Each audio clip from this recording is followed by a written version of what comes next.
Alright, before we get into showcasing the build, I would like to show perks I have for it, show why it's so potent.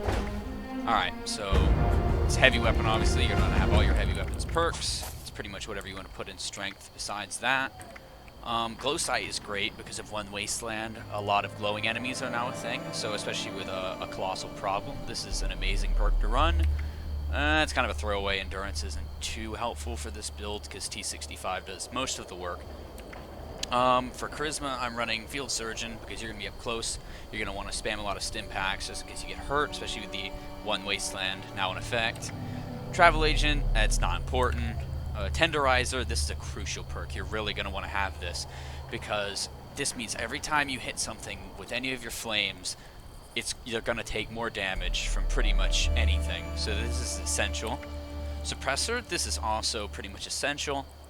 You could swap this out for Friendly Fire, but I don't have friends, so yeah, I don't use that unless it's an event, such as anything where you need to protect something.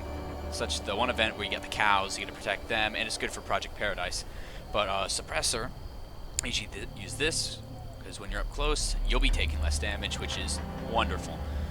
As teammate perks, that's not important. First Aid, this is kind of a throwaway. I put this here because I had some extra points, but this goes hand in hand with Field Surgeon.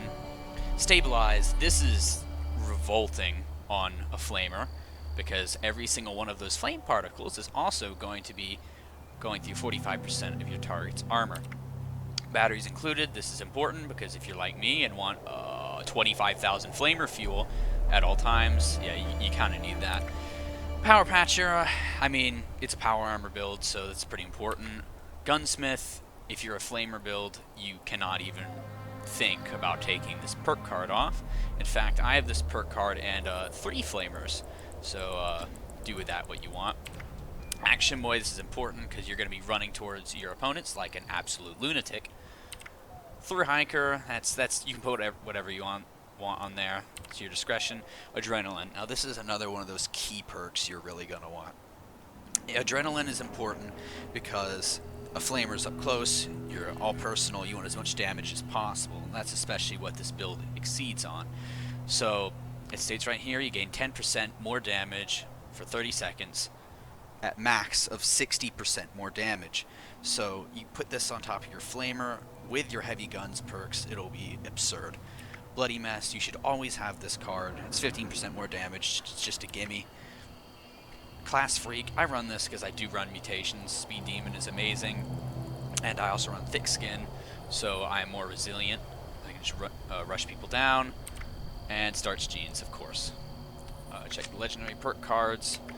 I use these just to help make my stat arrangement a little bit better. Power Sprinter, you're going to want this because, after all, you're going to be rushing people down like an absolute lunatic. And Ammo Factory, I'm sure everyone runs this at this point. I do like to do all my showcasing at West Tech because there are some pretty competent enemies here, and I would like to showcase the build because, you know, back up your boasts. But I think it would be fair to show you the flamer I'm using. I'm not using a bloodied flamer. I have so many frickin' weapons. Where is it? There we go. Sergeant Ash. Okay, so it is not a bloodied flamer. I do not enjoy running bloodied, and I don't want to run junkies either because I don't really like gimmicky builds. But the kick on this flamer is the 50% more limb damage.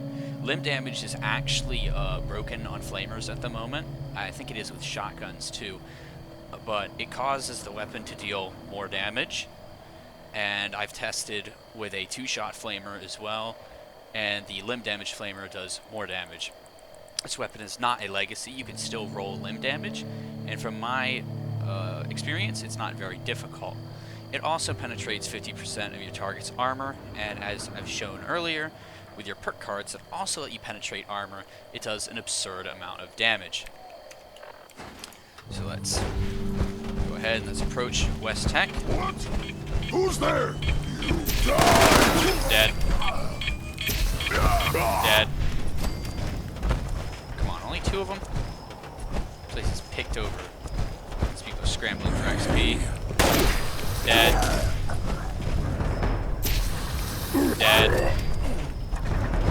Dead. Yeah, goes.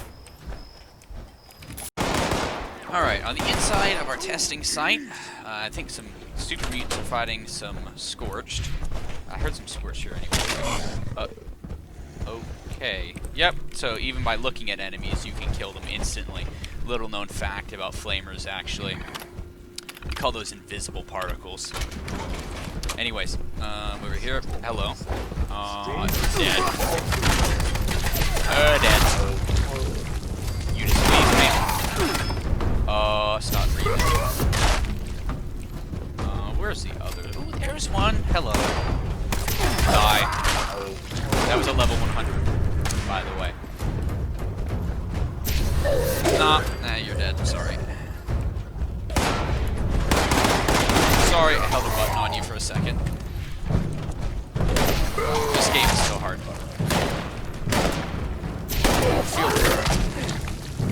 Yeah, One Wasteland really made this game impossible, as you can tell. There are no other viable builds besides Bloodied, and anyone else who uses anything but Bloodied or Junkies is insane. So, yeah, look how awful this is. Ugh. Why would you use anything but Bloodied? Ugh. Like, look how useless this build is. It's actually trash. Like, these fights are taking way too long. I can't believe that, like, I'm using such a garbage weapon class. Wow. Oh, hang on.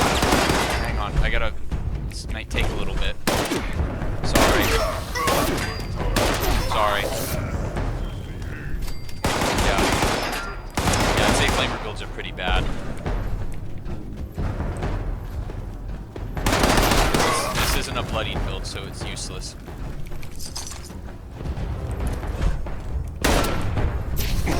Dead. Oh, hang on. Someone dared to look at me. Dead. Sir. No.